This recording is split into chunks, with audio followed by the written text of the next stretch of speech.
Hi, I'm Kurt Steinbach, Chief Creative Officer of MBM Marketing. And I am Maggie Beckstoffer, President of MBM Marketing. We're glad you're here. This is lesson 2 of what will be a 4-part series on MBM smart branding. In lesson 1, we talked almost exclusively about traditional branding, which has been around for decades and with which we find lots of inherent faults. That's why smart branding has been developed because it answers many of the problems that we find in the traditional approach.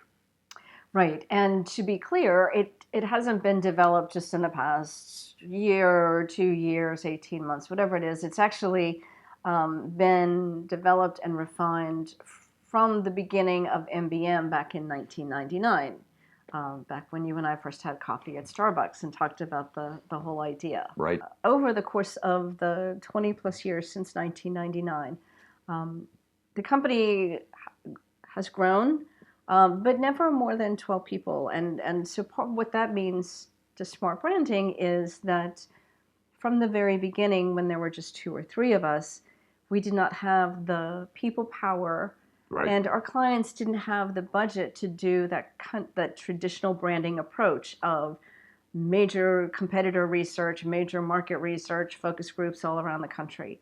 So just by virtue of necessity, we started this very different and intuitive approach of having conversations within our client companies, talking with everyone in the company to find out what their brand meant to them, thinking that would give us enough information to help create the materials that we needed to create for them.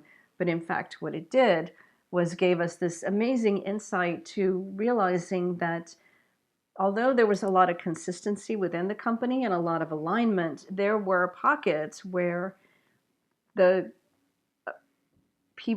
one or two people, or maybe even an entire division, was out of alignment with that brand. And that was a big aha moment for us. Right. And it's interesting in hindsight to notice that despite the fact that we had budget considerations and our clients had budget considerations, MBM discovered that this approach of looking inside was valid with all different kinds of organizations. Absolutely. We have worked over the years with architectural firms, engineering Right. firms, national and international insurance companies, financial services companies, museums and arts and culture organizations, community banks, childcare centers. I Right. mean, you name it.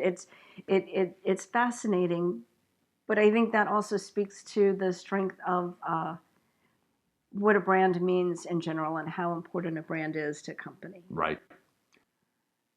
With the MBM smart branding process, starting on the inside of an organization is absolutely essential. Mm-hmm. The traditional method tends to look outside, a brief conversation with the C suite, and lots of time and expense and effort spent on research into what the competitors aren't doing and what the customers might be looking for.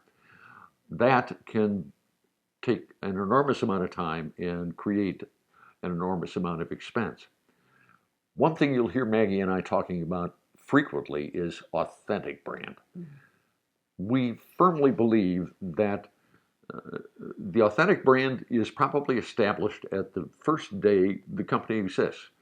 It's what the it's what the original developers of the company wanted the company to be. And over the course of its growth and development and so forth, the authentic brand has been expressed and helped make the company grow. However, what happens sometimes as companies grow is that the various levels and cohorts in the organization can develop different opinions about what the brand really means.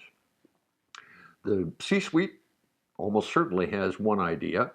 Um, Marketing and sales might look at the brand in a considerably different way. Manufacturing has its own set of pressures and processes, and they could see the brand in a different way as well. And this extends all the way through the organization, right to the customer service people who are face to face with the customer every day and need to be able to speak confidently about what the brand represents, what the authentic brand is. So starting inside and trying to get those levels and cohorts back into alignment is an essential part of what smart branding is. Yeah, it's really all about perspective, and it's all about listening, and it's about asking the right questions to with those people internally in the organization. So when I say asking the right questions, it's understanding that MBM has developed a very specific set of questions that are modified for each and every client of ours. Right. But they are couched in a very positive inquiry approach. So it's not like we're digging for dirt. We are actually looking to raise morale and confidence in the company, right, as we're having these conversations. And then we like to say that listening is our superpower.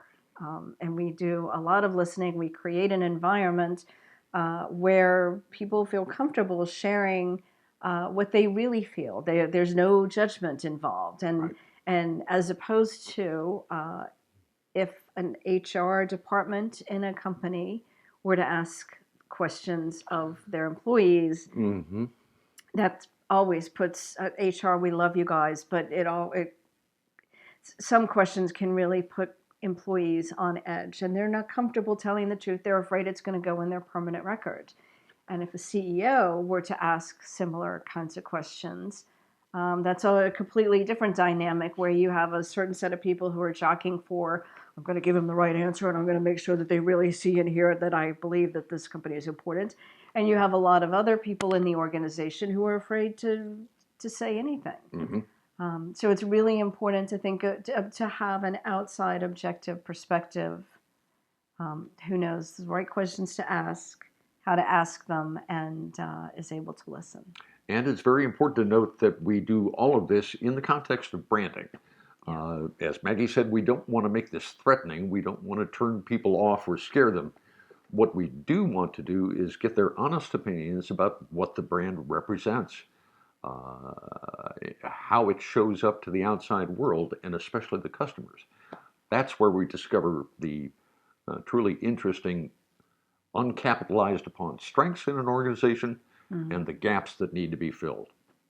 Right, and uncovering that information provides incredible value to companies, right, as opposed to a rebranding approach where, as we've talked about multiple times, there's that external perspective, and it's just asking the same questions over and over again from a different perspective of competitors and marketplace with very little conversation internally with the company, which is wasted effort because there's already an authentic brand that the company has been delivering on for years, maybe just out of alignment a little bit.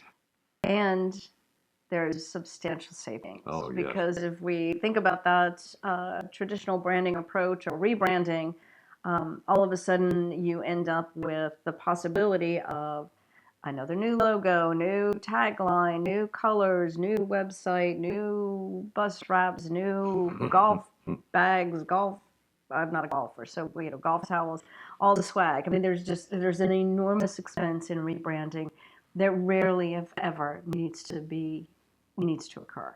Right.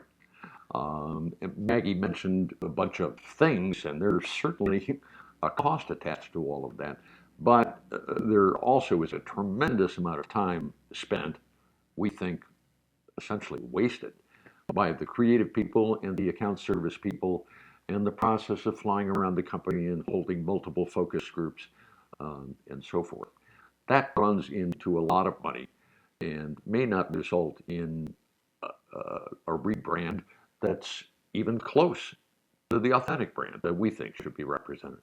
Right, and then not even to mention the morale issues and the chaos and confusion. We talked about that last time. Right.